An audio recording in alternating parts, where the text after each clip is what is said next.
Chers investisseurs, merci de vous être connectés encore une fois pour la nouvelle vidéo. Cette vidéo aujourd'hui va parler des risques de l'immobilier et principalement d'un risque qu'il faut connaître absolument quand on veut se lancer dans l'immobilier ou alors quand on est dans l'immobilier mais qu'on n'en a jamais entendu parler.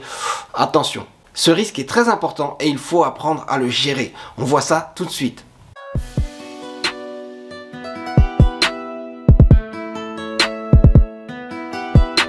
Bonjour à tous chers investisseurs immobiliers au Congo, merci de vous être encore une fois connectés pour cette nouvelle vidéo. Nous allons parler des risques de l'immobilier. L'immobilier, je vous le dis tout le temps, c'est hyper intéressant comme investissement, surtout au Congo car il n'y a pas énormément d'investissements possibles.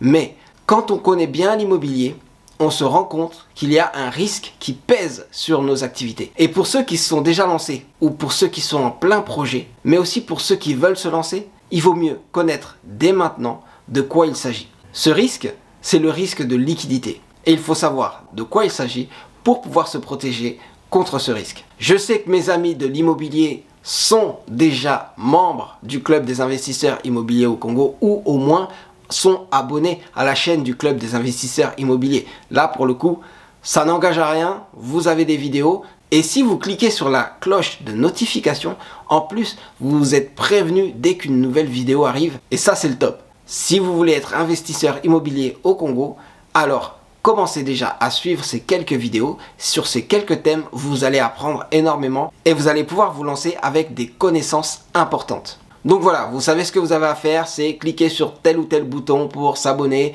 et aussi n'hésitez pas à liker et à partager les vidéos pour qu'on puisse ensemble avancer dans ce domaine qui est vaste, qui est l'immobilier au Congo. Comme je l'ai dit juste avant, aujourd'hui on parle du risque de liquidité. Vous connaissez sûrement les risques qu'il y a dans les investissements, mais il y a ce risque qui pèse sur l'immobilier. Ce risque qui est tout le temps au-dessus de nos têtes quand on fait des projets immobiliers, c'est le risque de liquidité. Et ce risque de liquidité, il a deux aspects majeurs.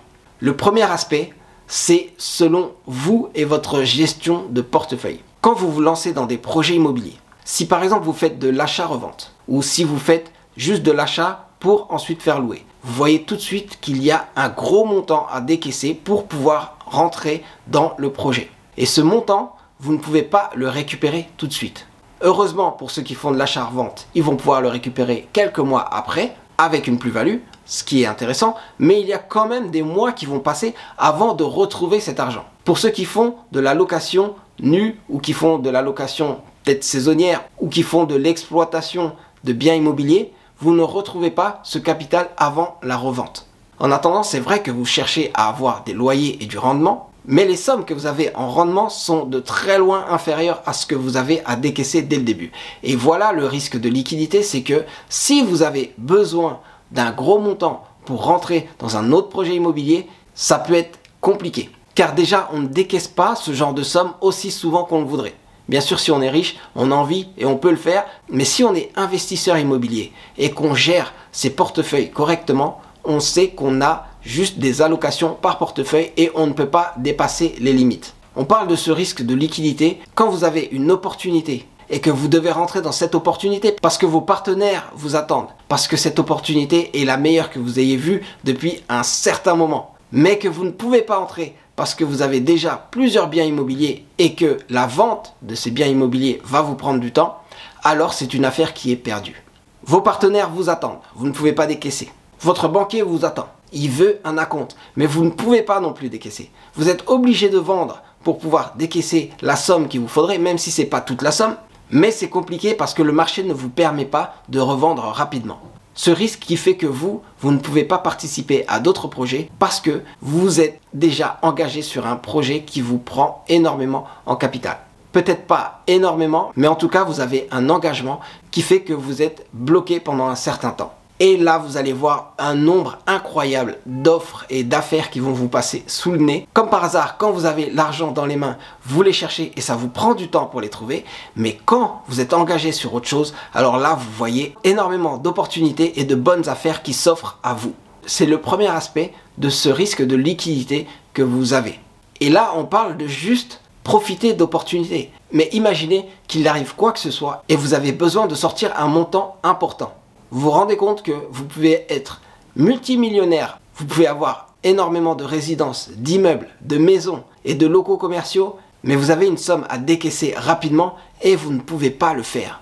Voilà le risque de liquidité qui va peser sur vous alors que vous êtes un investisseur qui investit très bien et qui a des biens qui sont très rentables et qui a des bonnes stratégies, mais vous n'avez pas les liquidités. Et ça nous est tous arrivé parce que on a sauté sur plusieurs occasions, on s'est lancé dans des bonnes affaires, mais une fois que vous vous êtes lancé dans ces bonnes affaires, vous avez des engagements qui font que vous ne pouvez pas décaisser de l'argent rapidement. Pour faire face à ça, heureusement, vous pouvez avoir un bon banquier qui va vous aider. Donc ce banquier va se baser sur vos avoirs pour vous protéger et vous faire des avances en liquide. Ça peut être très important. C'est pour ça que votre banquier peut être un équipier de choix quand vous vous lancez dans l'immobilier. Mais si vous n'avez pas ça, vous allez devoir emprunter de l'argent auprès d'une autre banque ou auprès de la famille pour pouvoir faire face à vos obligations. Et là, il faut faire attention à ne pas rentrer dans un cercle vicieux, car si vous empruntez, sachez que vous allez devoir encore de l'argent. Donc c'est le premier risque. Vous avez un risque de liquidité parce que vous avez des biens immobiliers et donc vous avez une certaine fortune en dur, mais vous n'avez pas les liquidités, vous n'avez pas le cash pour pouvoir sortir rapidement une somme importante. Le deuxième aspect de ce risque de liquidité, c'est le risque qui pèse sur vos biens ou sur vos portefeuilles immobiliers. Imaginez que vous avez un bien à revendre. Est-ce que vous savez en combien de temps, en moyenne, on peut revendre un bien immobilier? Bien sûr, ça dépend des biens immobiliers. Il y a des maisons qui se revendent moins rapidement que des appartements et aussi ça dépend de l'emplacement où on a des marchés beaucoup plus liquides que d'autres marchés. Et là, je parle de liquidité. Pourquoi? Parce que la liquidité, c'est le fait de pouvoir vendre rapidement un actif. Et vous avez des actifs immobiliers. Vous en avez beaucoup. Vous avez un portefeuille. Vous avez plusieurs portefeuilles immobiliers. Vous avez peut-être un empire immobilier. Mais si du jour au lendemain, vous devez tout revendre, sachez que vous n'allez pas tout revendre au prix auquel votre portefeuille est revalorisé. C'est pour ça qu'il vaut mieux que la revente soit dans votre stratégie et que vous puissiez la préparer en amont plutôt que d'avoir à revendre de force un bien immobilier. Je vous explique. Si vous mettez un bien immobilier en vente, plus le temps passe et plus les personnes en face qui veulent l'acheter vont avoir une marge de manœuvre pour négocier. En gros, ils vont juste laisser le temps passer, ils vont voir que personne ne s'intéresse à votre bien, ou alors certaines personnes ne s'intéressent, mais si votre bien est toujours en vente, ça veut dire que vous n'avez pas conclu l'affaire. Donc, ils vont attendre tout simplement que le prix baisse. Et vous allez être obligé de baisser le prix pour rencontrer la demande qu'il y a en face de votre offre. Mais ce prix peut baisser énormément. Et le risque de liquidité mesure en fait jusqu'à quel point ce prix peut baisser. Certains biens immobiliers ont tendance à monter en valeur ou baisser en valeur assez rapidement. Ils sont un peu plus volatiles que d'autres. Et ces biens-là ont forcément un risque de liquidité beaucoup plus élevé. Dans le sens où, ok, vous allez pouvoir baisser le prix et l'augmenter assez rapidement, mais ça veut dire que si vous devez vendre ce bien, alors les gens vont forcer pour que ce prix baisse. Et plus les gens négocient, plus les gens attendent, plus le temps passe, et plus votre prix va baisser. Si vous ne baissez pas le prix, vous ne ferez pas l'affaire. Donc vous êtes obligé de baisser le prix, mais il faut limiter les dégâts. Le risque de liquidité se base sur le fait que le prix peut baisser énormément en fonction du temps qui passe. Donc, si vous avez un bien à revendre, essayez de le revendre assez vite pour pouvoir le revendre aux meilleures conditions. Et si jamais vous ne pouvez pas le revendre assez vite, sachez que le prix va baisser. Et vous allez constater qu'il y avait un gros risque de liquidité car dans votre portefeuille, ce bien valait 100 000 $, mais pour le revendre rapidement, vous êtes obligé de le revendre à 80 000 $. Donc 20 000 $ que vous allez perdre juste parce que le marché va être capricieux. Alors non, ça ne fait pas rêver et on se dit « Ah oui, quand même, il y a un gros risque de liquidité dans l'immobilier. » Ce risque, il faut le connaître. Aujourd'hui, si vous le connaissez, vous avez des stratégies, vous pouvez vous adapter et donc trouver des solutions pour le diminuer au maximum. Le but n'est pas d'éliminer le risque, car il est là. Dans tous les investissements, il y a un risque. Mais le but est de le limiter au maximum. Si vous le connaissez, vous le limitez au maximum. Pour le connaître, il faut connaître le marché, il faut s'intéresser énormément au marché et comment il bouge pour pouvoir se positionner au bon moment. Ainsi, vous allez pouvoir négocier en votre faveur ou alors même pas négocier et pouvoir liquider vos biens aux bonnes personnes et au bon moment. Ça demande un peu de métier, mais ça se travaille.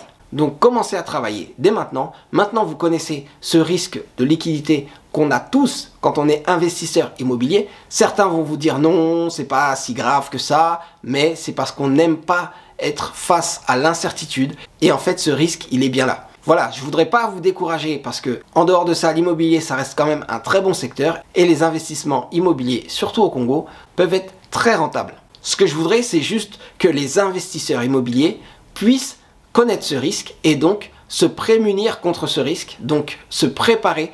Dans toutes vos stratégies, vous prenez en compte ce risque de liquidité. Donc vous pouvez faire des provisions contre ce risque, mais vous pouvez aussi passer des accords pour limiter au maximum ce risque de liquidité. Mais pour ça, il faut le connaître. Et aujourd'hui, vous le connaissez. Donc finalement, vous avez bien fait de regarder cette vidéo. Merci en tout cas d'avoir suivi jusqu'à la fin. Je vous souhaite de très bons investissements immobiliers, donc des investissements rentables et très peu risqués. Je vous souhaite d'avoir des portefeuilles immobiliers efficaces et des revenus conséquents, des rentes et des plus-values. C'est tout pour l'instant, c'est tout pour la vidéo d'aujourd'hui. Cette vidéo est un peu technique, mais vous pouvez quand même la partager et vous pouvez surtout la liker si elle vous a plu. N'hésitez pas à poser des questions. Vous laissez des questions en commentaire et vous racontez aussi peut-être vos expériences. Vous pouvez toujours nous contacter au club des investisseurs immobiliers au Congo. Tous les contacts sont dans la barre de description.